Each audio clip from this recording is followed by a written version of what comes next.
वही ये है 12th CBSE एंड RBSE का लेक्चर नंबर 26। हमने लास्ट लेक्चर में 11 तक क्वेश्चन कंप्लीट कर लिए थे। अब हम कर रहे हैं क्वेश्चन नंबर 12, जिसे आपको देख के लग गया होगा ये है पैरामेट्रिक फंक्शन वाले यानी प्राचलिक फलन वाले। ये भी टी पे डिपेंड कर रहा है, वो भी टी पे। तो इसका अवकलन differentiation with respect to T, तो हिंदी में लिखना चाहो तो टी के सापेक्ष अवकलन करो भाई।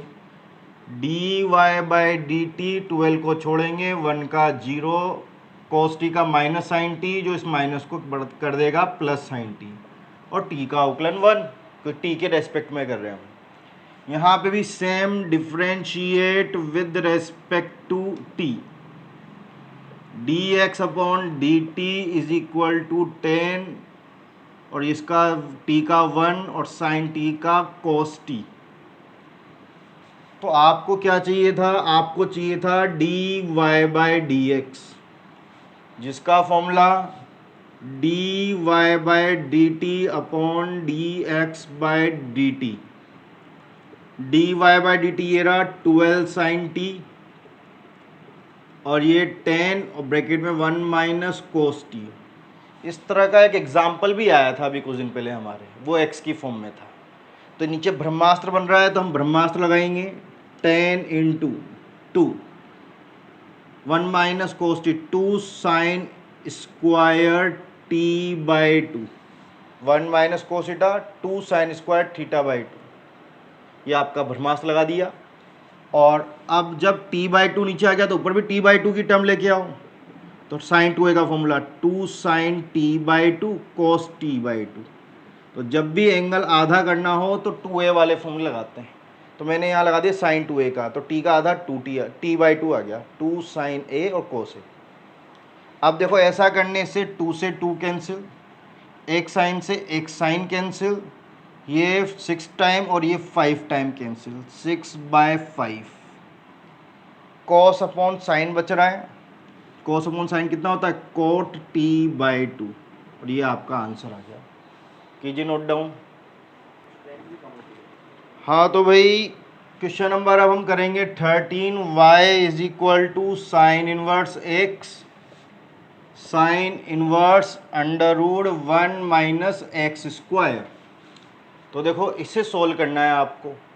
तो आप यहाँ इनवर्स ट्रिग्नोमेट्री है तो डायरेक्ट ना करें, आप x की जगह कुछ वैल्यू पुटअप कर दें, वो आपकी इच्छा, आप क्या पुटअप करना चाहते हो। मैं सोच रहा हूँ मैं साइन थीटा पुटअप कर दूँ ताकि इधर साइन से साइन इनवर्स डायरेक्ट ही कट जाए और थीटा बच जाए, और थीटा की वैल्यू हालांकि फिर से यही आएगी साइन इनवर्स एक्स। चलो उससे हमें कोई खास फर्क नहीं पड़ने वाला। आगे बढ़ते हैं। वाई अगर आप यहाँ रख भी देते हो गलती से तो वापस वही बन जाएगा, कट के वही आएगा वापस, लेकिन हमारा पीछे वाला जरूर सोल्व हो जाएगा। याद हो ना, इस तरह के अंडर रूट में या तो हम साइन रखते हैं या फिर कोस रखते हैं। याद करो थ्योरी, जब मैंने लिखाया था प्रतिस्थापन सब्स्टिट्यूशन चैप्टर नंबर 2 में, तो यह आएगा 1 माइनस साइन स्क्वायर थीटा। तो ये तो कैंसिल, थीटा आ गया, साइन इनवर्स और 1 माइनस साइन स्क्वायर थीटा कितना होता है? Cos square theta. ये थीटा हो गया, साइन इनवर्स बाहर आएगा तो ये बनेगा कोस थीटा। अब हमारे बाहर तो क्या है? साइन इनवर्स से जो इससे कटेगा नहीं, तो आप इसको चेंज करेंगे। किस में चेंज करोगे? 90 वाले में। तो sine 90 minus theta is equal to plus का कोस थीटा। ऐसा करने से साइन इनवर्स कैंसिल। घबराए नहीं, ये चीज़ हम कर चुके हैं 5.3 के अंदर। जब यहाँ साइन की जगह कोस आ जाए, कोस की जगह साइन आ जाए, तो 90 वाले फॉर्मूले से इंटरचेंज करके इन्हें काट दिया करते थे। ये theta plus pi by 2 minus theta. और देखो कमाल की बात, आपके थीटा ही कैंसिल हो गया, तो हमारे क्वेश्चन में वेरिएबल ही नहीं बचा, थीटा की वैल्यू रखने की जरूरत भी नहीं है। ये बचा, इसमें वेरिएबल ही नहीं है। अगर आप इसका डिफ्रेंशिएशन करते हो विद रेस्पेक्ट टू एक्स, तो ये तो बन जाएगा D Y by D X, और ये प्योर कांस्टेंट, अकेला कांस्टेंट। किसी के साथ होता है तो हम छोड़ देते हैं, और अकेला कांस्टेंट होता है तो उसका डिफ्रेंशिएशन 0, इसलिए आपका इसका डिफ्रेंशिएशन आएगा 0। कीजिए नोट डाउन। तो भाई अब हम कर रहे हैं क्वेश्चन नंबर 14, स्टार भी है, इम्पोर्टेंट भी है और बोर्ड में आया हुआ भी है। तो इतना इम्पोर्टेंट क्वेश्चन है कि बोर्ड में 6 मार्क्स में आया हुआ है। स्टार क्यों लगाया, क्या स्पेशलिटी है? अगर आप लोगों ने, जिन बच्चों ने 11th मेरे पास पढ़ी हो, उन्हें ध्यान होगा, मैंने कंसेप्ट बताया था, 2 अंडर रूट एक तरफ होते हैं ना तो कभी सोल्व नहीं होते, वो हमें कैलकुलेशन में दिक्कत करते हैं। इसलिए हम क्या करेंगे, एक अंडर रूट को उधर ले जाएंगे।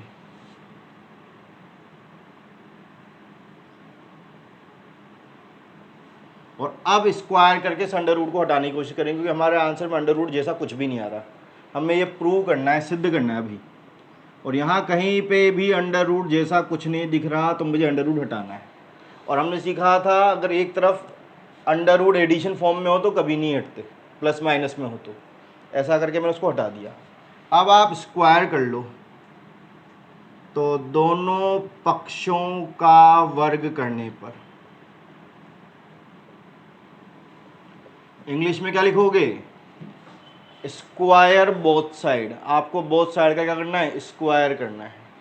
बोथ साइड का स्क्वायर करोगे तो ये एक्स स्क्वायर और ये 1 प्लस वाई, ये माइनस का स्क्वायर प्लस बन जाएगा, ये वाई स्क्वायर और ये 1 प्लस एक्स। क्लियर? अब आप देखो ये ब्रैकेट ओपन हो रहा है, कीजिए एक्स स्क्वायर और एक्स स्क्वायर वाई, ये वाई स्क्वायर और एक्स वाई स्क्वायर। तो स्क्वायर वाले एक तरफ और एक्स वाई वाले एक तरफ, तो X square minus Y square, इसको उधर भेज देंगे, X Y square minus X square Y. देखो इधर तो फॉर्मूला बन रहा है A square minus B square का, एक बार प्लस में और एक बार माइनस में। इधर आपके एक्स वाई कॉमन आ रहा है, वाई माइनस एक्स।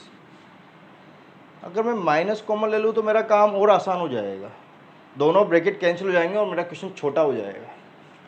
तो x plus y, x minus y, जैसे आपने माइनस कॉमन लिया तो ये बन जाएगा एक्स माइनस वाई, ब्रैकेट से bracket cancel. X plus y is equal to minus x y, इधर ले आओ भाई, एक्स वाई और प्लस का एक्स वाई इक्वल टू में 0। अब मैं y निकाल लूँ तो direct dy by D X आ जाएगा, तो आप डायरेक्ट y निकाल लो। तो y निकालने के लिए इसमें से y कॉमन आ रहा है, 1 प्लस एक्स और ये उधर जाएगा तो माइनस एक्स, तो y is equal to minus X upon 1 plus X. अब जैसे इसमें फॉर्मूला लगाओगे डिफ्रेंशिएशन का, आपका आंसर आ जाएगा। तो समझ में आया ये क्यों इंपॉर्टेंट है, स्टार क्यों लगाया? इसमें डायरेक्ट डिफ्रेंशिएशन नहीं हो रहा, इसे सिंपल फॉर्म में लाया गया, इसका सिंपल डिफरेंशिएशन हो जाएगा। और आप डायरेक्ट करोगे तो आप पाओगे, आपको ये जमाना ही नहीं आएगा, क्योंकि आप अंडर रूट नहीं हटा पाओगे बीच में जाके कैलकुलेशन में। अभी तो सिंपल था, और ज़्यादा पेचीदा कैलकुलेशन आ जाएगी जिसमें आप अंडर रूट नहीं हटा पाओगे। और मैंने 11th में बताया था, 2 अंडर रूट के बीच में अगर प्लस माइनस हो तो वो कभी नहीं हटते। और हमारे आंसर में अंडर रूट नहीं आ रहा तो हमें हटाना चाहिए, तो उसको हटाने के लिए को उधर ले जाओ, फिर स्क्वायर करना पड़ता है। तो मुझे दिख रहे थे थोड़े से गुणनखंड फैक्टर, मैंने फैक्टर किए, क्वेश्चन छोटा हो गया। अब आप डिफ्रेंशिएशन कर सकते हो, differentiate with respect to x, y का D Y by D X. इसका u अपॉन वी से होगा तो माइनस को बाहर रखो, 1 प्लस एक्स का स्क्वायर, 1 प्लस एक्स को छोड़ दो, किसका अवकलन, ऊपर वाले एक्स का u का 1, चाहो तो एक लाइन बढ़ा दो, D by D x of x, फिर यहाँ माइनस, अब ऊपर वाले को छोड़ दो, नीचे वाले का डिफरेंशिएशन किसका, 1 प्लस एक्स का। आगे कुछ इस प्रकार, D Y by D X, बाहर माइनस चल रहा था, नीचे 1 प्लस एक्स का होल स्क्वायर, ये 1 प्लस एक्स का डिफरेंशिएशन 1 माइनस का एक्स, इसका 0 प्लस 1, ब्रैकेट ओपन कर दो, तो नीचे तो 1 प्लस एक्स का होल स्क्वायर, यहाँ आ गया 1 प्लस एक्स, उसको ओपन करूँगा तो माइनस एक्स से एक्स कैंसिल, माइनस का 1 अपॉन 1 प्लस एक्स का होल स्क्वायर। और ये dy बाय dx, और ये आपको प्रूफ करना था हैंड्स प्रूफ। ये एक्स्ट्रा वर्क ज़्यादा है इसलिए इम्पोर्टेंट है, और ऐसे क्वेश्चन के लिए सोचना मत पेपर में नहीं आएंगे, 6 मार्क्स का आता है तो कुछ भी आ सकता है। ऐसे जितने भी स्पेशल क्वेश्चन है वो आपको आने चाहिए। ये भी स्पेशल वाला है, इसके बाद वाला भी स्पेशल वाला है, वो भी बोर्ड में आया हुआ है। अक्सर ये स्पेशल वाले क्वेश्चन ही आते हैं इस चैप्टर से बोर्ड में 6 मार्क्स में। तो मेजर क्वेश्चन के लिए है, कीजिए भाई नोट डाउन। तो भाई ये है हमारे पास question number 15, very most important question, star भी है और साथ में बोर्ड में भी आया हुआ क्वेश्चन है। इसमें भी सारी स्पेशलिटी है और इसका तो प्रूफ भी अलग तरह का है। आपको ये प्रूफ करना है, प्रूफ डेट, कि आप इस वैल्यू को निकालेंगे जिसमें सिंगल डिफरेंशिएशन भी आ रहा है और डबल भी आ रहा है, और ये जो वैल्यू है वो कांस्टेंट के इक्वल आनी चाहिए। किसके इक्वल? और independent of A and B, A और बी से स्वतंत्र होना चाहिए, यानी आपके आंसर में ए और बी नहीं आएगा, कांस्टेंट आएगा। तो आपको पता है एक्स और वाई तो हमारे लिए वेरिएबल चर, तो कांस्टेंट अचर कौन है? A B C. तो उसने बोला है आंसर कांस्टेंट आना चाहिए, उसमें भी उसने बोल दिया ए और बी नहीं आना चाहिए, independent of A B, A और बी से स्वतंत्र है। तो या तो आंसर में सी आएगा या फिर कोई नंबर आना चाहिए, तब आपका प्रूफ होगा। तो देखो प्रूफ भी करना है, फिर भी आंसर क्लियर नहीं बता रखा है इसने कि क्या प्रूफ करना है। बस कांस्टेंट होना चाहिए और ये बोला है ए और बी नहीं होना चाहिए उसमें, याद रहेगी बात। तो चलो निकालते हैं डिफरेंशिएशन, करते हैं इसका डिफरेंशिएशन। तो इसका डिफरेंशिएशन करेंगे, differentiate with respect to X, पहले पावर का फिर इसका, तो x का 1 और a का 0, पहले पावर का कर दिया, फिर इसका दोबारा x का 1 और a का 0, कांस्टेंट है ना तो 0। ऐसे ही यहाँ पे 2y माइनस बी, पहले पावर का, फिर इसका dy by dx minus 0 b का, और c स्क्वायर, ये तो प्योर कांस्टेंट है, इसका 0। अब dy बाय dx इधर, बाकी सब उधर, तो 2y minus B D Y by D X, और ये उधर जाएगा तो माइनस का 2x माइनस ए, आपका 2 से 2 cancel, D Y by D X is equal to minus x minus A, और ये y माइनस बी। आपके इसका भी यूज़ हो सकता है, क्योंकि हमारे आंसर में ए और बी नहीं आएगा, तो हमें अगर ए बी ऐसा आ रहा होगा तो हमें सी बनाना पड़ेगा, तो इस इक्वेशन का यूज़ हो सकता है। एक आपने ये डिफरेंशिएशन निकाला, एक इसका यूज़ कर सकते हैं आप। इसका फिर से निकालना है तो again differentiate with respect to X, X के रेस्पेक्ट में निकालना है। तो चलो निकालते हैं, D 2y by D X square, ये माइनस को बाहर रहने दो, यहाँ u अपॉन v लगेगा तो y माइनस बी का होल स्क्वायर, यहाँ y माइनस बी को आप छोड़ दें, छोड़ दोगे तो इसका डिफरेंशिएशन x का 1 और a का 0, बड़ा ब्रैकेट बाहर आ रहा है तो आप इसे कर्ली ब्रैकेट में लिख सकते हैं, माइनस, अब आप ऊपर वाले को छोड़ दो x माइनस ए को, किसका differentiation? D Y by D X, इसका डिफरेंशिएशन। और ये आपके इक्वेशन नंबर 2 आ गई। थोड़ा और सोल्व करना चाहो तो कर लीजिए, D 2y by D X square minus का, देखो D Y by D X अलग चल रहा है, आप चाहो तो D Y by D X की वैल्यू रख सकते हो भाई यहाँ पे, अगर आप चाहते हो तो रख सकते हो, वरना ऐसी कोई ज़रूरत बात नहीं है। चलो मैं रख देता हूँ, मैं तो y minus B x minus A, कि मुझे ये अकेला ही चाहिए और मुझे ये दोनों हटाने, डिफरेंशिएशन नहीं आनी चाहिए, हमारे कांस्टेंट आना चाहिए। तो उसको मैं सोल्व कर लेता हूँ। तो D Y by D X की वैल्यू यहाँ से कितनी आएगी?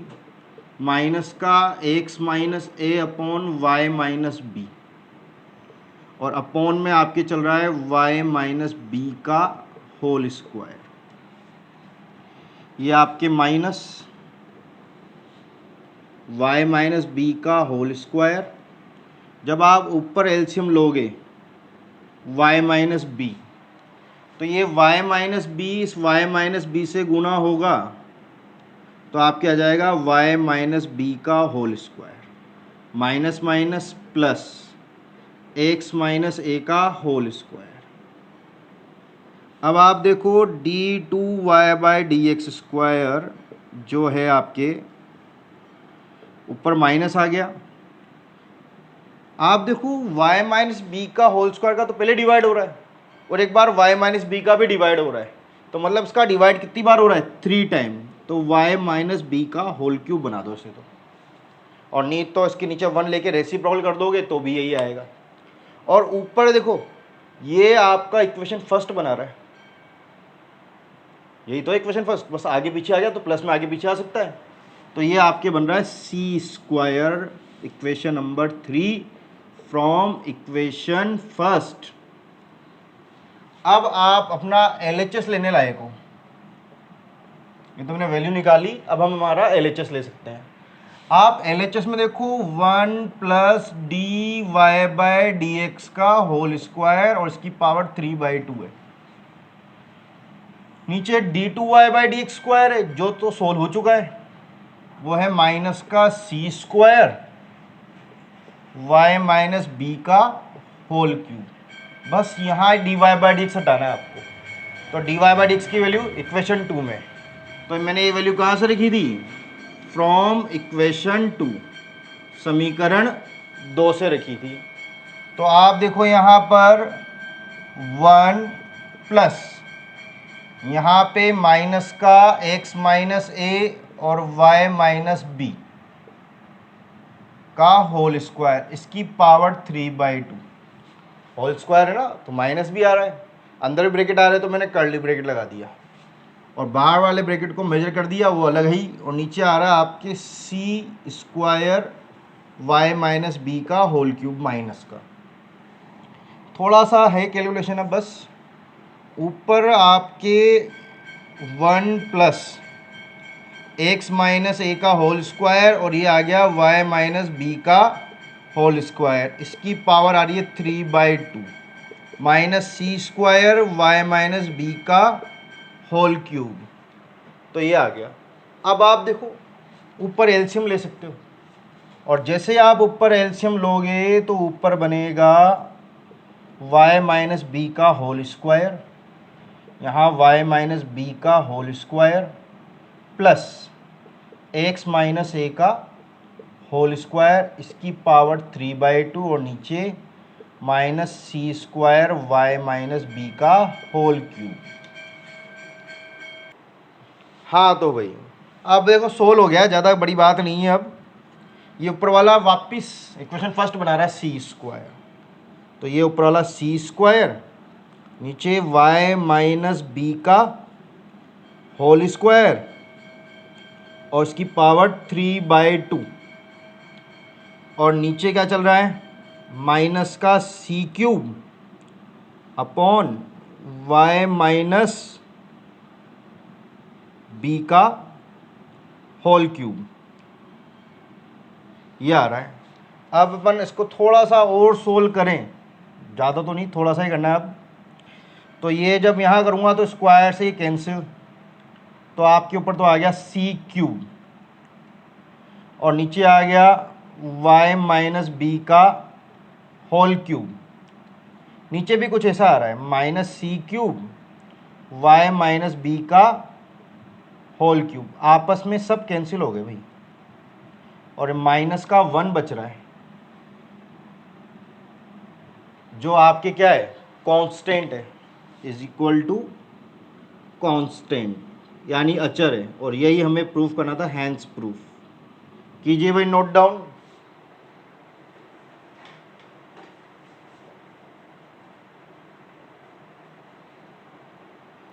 भाई लिटिल मिस्टेक बस कि मेरे सी स्क्वायर चल रहा था, मैंने गलती से क्यूब लिख दिया, सी स्क्वायर। मैं ये देख रहा था कि कुछ तो बाकी रह गया, क्योंकि मैं इसको हर साल करता था, मेरा आंसर सी आता था। तो सी स्क्वायर से ये पूरा कैंसिल होगा और ये सी बचेगा, तो माइनस का सी, इसलिए उसने बोला था ए और बी से स्वतंत्र होगा। देखो आंसर में ए और बी नहीं आया है ना, इंडिपेंडेंट ऑफ ए बी, और साथ में क्या आना चाहिए? कांस्टेंट, तो ये कांस्टेंट ही तो आया, हैंस प्रूफ कीजिए भाई नोट डाउन। तो भाई ये क्वेश्चन भी स्टार वाला इम्पोर्टेंट और बोर्ड में आया हुआ क्वेश्चन है।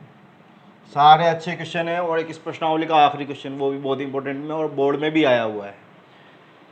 हाँ तो भाई इसमें आप आंसर पे ध्यान दो तो आपके ऊपर कोस इस पे स्क्वायर आ रहा है और आपको पता हो तो हमारे एक प्रमेय थी यानी थ्योरम जिसमें स्क्वायर आता था वो u अपॉन वी की। अगर ये डिवाइड में आ जाए तो अपने आप इस पे स्क्वायर आ जाएगा और हम आंसर के बहुत करीब पहुंच चुके होंगे। तो उसके लिए मैं क्या करूं, उसको इधर भेज दूं और इधर 1 कर दूं x, तो आपके u अपॉन वी का फॉर्मूला लग जाएगा और डायरेक्ट आप आंसर के करीब पहुंच चुके होंगे। तो अब आप इसका डिफ्रेंशिएशन कर दो तो आप आंसर के बहुत करीब पहुंच चुके हैं with respect to x। u upon V तो आपके सबसे पहले तो आएगा v का स्क्वायर, तो ये लो v का स्क्वायर आ गया। ऊपर इस v को छोड़ दो, किसका डिफरेंशिएशन, कोस y का माइनस साइन y। चूंकि y है तो y का फिर से होता है, तो y का फिर से dy बाई dx। अगर आपसे गलती हुई तो यही गलती होगी, आप फिर से अवकलन करना भूल जाते चेन रूल के अकॉर्डिंग। x है सिर्फ x का ही 1 होगा, y का dy बाई dx। अब माइनस किसको छोड़ो आप, cos y को, किसका अवकलन करोगे, नीचे वाले का माइनस का साइन a प्लस वाई। फिर से इसका अवकलन करूंगा तो ये dy बाई dx, ठीक है, क्योंकि भाई अंदर वाले का किया a का तो 0 हो जाएगा और इसका dy बाई dx जो मैंने डायरेक्टली dy बाई dx लिख दिया और इक्वल में x है, x का डिफरेंशिएशन 1। अब आप देखो तो इस ऊपर से आपके dy बाई dx कॉमन आ रहा है और निकालना भी तो अपन को यही है, ले लो कॉमन। बाकी जो बचा cos a प्लस वाई और ये साइन y माइनस का, प्लस माइनस माइनस और ये minus minus plus, sine a plus Y और कोस y, नीचे cos square a plus Y. मेरे ख्याल से आपको इसका भविष्य दिख गया होगा। अब हम हमेशा प्लस वाले को आगे लिखते हैं और माइनस वाले को पीछे। तो जैसे आप प्लस वाले को आगे लिखोगे तो sine a plus Y cos y minus cos a plus Y sine y upon cos square a plus Y dy by dx is equal to 1। आपको ऊपर फॉर्मूला दिख रहा होगा, साइन के साथ कोस मिलजुल के आ रहा है, तो साइन ए कोस बी माइनस कोस ए साइन बी। तो ये फॉर्मूला बना रहा है आपके साइन ए कोस बी माइनस कोस ए साइन बी, और तो ये फॉर्मूला का है साइन ए माइनस बी का, और आपका आंसर आ गया। देखो साइन आपके ए की जगह ए प्लस वाई माइनस और बी की जगह वाई और नीचे cos square A plus Y, साथ में आपके चल रहा है dy by D X is equal to 1, y से y cancel, dy by D X इधर डिवाइड हो रहा है उधर जाके मल्टीप्लाई, और ऊपर क्या बच रहा था आपके साइन ए, इधर आके डिवाइड, और यही तो आपको प्रूफ करना था भाई, हैंड्स प्रूफ। तो बस ये फर्स्ट लाइन मैंने आंसर को देखते हुए स्क्वायर लाने के लिए क्या बना दिया, इसको u अपॉन वी, अपने आप जम गया और इजीली हमारा आंसर भी आ गया। कीजिए भाई नोट डाउन। हाँ तो भाई ये क्वेश्चन है हमारे पास, वेरी मोस्ट इंपॉर्टेंट है, बोर्ड में पूछा जा सकता है, अभी तक तो नहीं आया कोई बात नहीं, लेकिन पूछा जा सकता है। इसमें आपको निकालना है d2y by D X square, और ये आपके कंपटीशन एग्जाम के हिसाब से भी इम्पोर्टेंट है। क्या डिफरेंट है इसमें वो देखना, ये प्राचली के पैरामेट्रिक, तो मुझे पैरामेट्रिक करना पड़ेगा, लेकिन पैरामेट्रिक में अभी तक हमसे एक ही बार डिफरेंशिएशन पूछा गया था dy बाई डी एक्स की वैल्यू, और इसमें पूछा गया d2y by D X square की वैल्यू, डबल डिफरेंशिएशन पैरामेट्रिक में।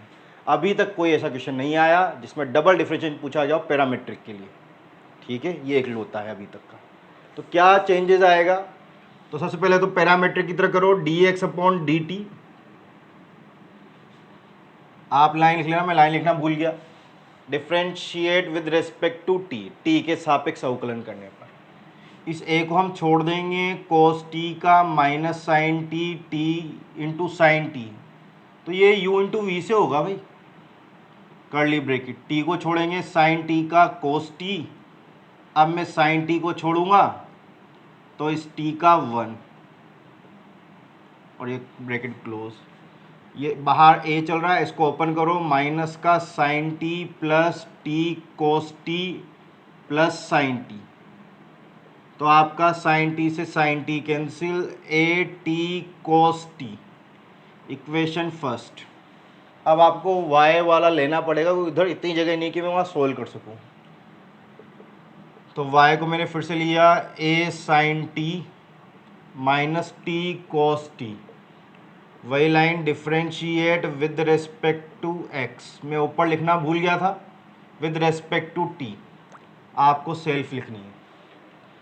तो यहाँ देखो y का dy by D T, A sine T का कोस टी माइनस इसका u इंटू वी से होगा तो कर्ली ब्रेकेट, टी को छोड़ेंगे कोस टी का माइनस साइन टी, फिर प्लस कोस टी को छोड़ेंगे और टी का 1, कर्ली ब्रेकेट क्लोज और इधर बड़ा ब्रेकेट क्लोज। ए खोलो इसे, cos T minus minus plus T sine T और माइनस प्लस माइनस का कोस टी, तो आपके कोस टी से cos T cancel, D Y by D T, तो वो आ गया आपके ए टी साइन टी। ये इक्वेशन नंबर 2। आपको निकालना क्या है, डबल डिफ्रेंशिएशन, लेकिन उससे पहले सिंगल तो निकालो, और उसके लिए निकालना पड़ेगा आपको D Y by D X. क्या फॉर्मूला आता था, D Y by D T D X upon D T. तो देखो D Y by D T की value A T sine T, इसकी A T cos T, A T से A T cancel, sine upon cos, D Y by D X, sine upon cos tan T. तो अभी तक हमसे यही पूछा जाता था डिफरेंशिएशन। अब इस क्वेश्चन में इस पैरामीट्रिक का डबल डिफरेंशिएशन पूछा है, वो स्पेशल है। यहाँ तक तो हम बहुत कर चुके हैं। तो आप देखो अभी आप डिफरेंशिएशन किसके रेस्पेक्ट में कर रहे थे, टी के में, लेकिन अब मत करना कि अब डी टी के रेस्पेक्ट में करूँगा तो वो बनेगा D two Y by D X into D T, D X square नहीं बनेगा। तो अब जो डिफरेंशिएशन होगा वो होगा differentiation with respect to X, तो वो dx आएगा और वो dx के साथ मल्टीप्लाई करके dx स्क्वायर देगा। तो ये बेसिक डिफरेंस है। तो ऐसे क्वेश्चनों में फर्स्ट टाइम तो होता है t के सापेक्ष, t के रिस्पेक्ट में, जब डबल करना हो तो x आ गया है तो अब x के रिस्पेक्ट में ही होगा। तो इसके रिस्पेक्ट में करोगे इसका, तो इधर वाले का तो हो गया D two Y by D X square, कोई दिक्कत नहीं है इधर। तो उधर देखो टेन का, तो याद हो तो टेन का सेक स्क्वायर एक्स था, तो टेन टी का सेक स्क्वायर टी। बहुत से बच्चे यहीं छोड़ के आ जाते हैं, उनका गलत हो जाता है भाई। क्यों, आप किसके रेस्पेक्ट में कर रहे हो, एक्स के, एक्स का डिफरेंशिएशन 1 होगा, टी का नहीं। तो टी का भी डिफरेंशिएशन होगा किसके रेस्पेक्ट में, एक्स के रेस्पेक्ट में। ये बेसिक डिफरेंस है। पहले तो किसके रेस्पेक्ट में हो रहा था, टी के में, फिर टी का डिफरेंशिएशन 1। अब किसके रेस्पेक्ट में कर रहे हो, एक्स, अब टी का डिफरेंशिएशन 1 नहीं होगा, टी का होगा D T by D X, और इसकी वैल्यू ये रही D X upon D T. तो इसको रखने के लिए आपको नीचे ले जाना पड़ेगा, तो ये सेक स्क्वायर टी नीचे जाएगा तो क्या बन जाएगा, ये D X upon D T. Reciprocal करके मैं नीचे ले गया। अब आप वैल्यू रख पाओगे सेक स्क्वायर टी, और इसकी वैल्यू आप निकाल चुके थे ए टी कॉस टी, ठीक, फ्रॉम इक्वेशन फर्स्ट। अब चाहो तो उसको नीचे लाके कोस बना दो, या कोस को पहले जाके सेक बना दो, कोस का उल्टा सेक, तो ये 1 अपॉन ए टी, और ये एक कोस ऊपर जाएगा तो क्या बन जाएगा, सेक क्यूब टी। ये आपका आंसर है। हो सकता है सेक को नीचे लाके कॉस क्यूब कर रखा हो, वो आप उत्तरमाला इमेज कर लेना, ये भी सही है और वो भी सही है। तो ये आपका आंसर है d2y/dx²। तो जो आपकी स्पेशलिटी आई वो कहाँ आई, यहाँ पर। तो डबल जब आप ये पैरामेट्रिक करते हो तो ये जो t चलता है इसका फिर से होता है dt/dx, इसका 1 नहीं कर सकते, और इसकी वैल्यू आपको निकलेगी dx/dt से। तो उसके लिए आपको इसको उल्टा करना पड़ेगा। तो ये 2 स्टेपों में वो स्पेशलिटी है जिसकी वजह से स्टार लगा है और कोई अलग नहीं आया। तो पैरामेट्रिक वालों में डबल डिफरेंशिएशन ऐसा निकलता है। कॉम्पिटिटिव एग्जाम में तो अक्सर आपसे ऐसे क्वेश्चन पूछे जाएंगे, लेकिन हमारे सिर्फ एक ही एग्जाम्पल है। तो देख, एक ही विविध में है, और एक आध एग्जाम्पल भी स्पेशल आए थे हमारे, याद हो तो कर लो भाई नोट डाउन। आज के लिए इतना ही, मिलते हैं नेक्स्ट वीडियो में।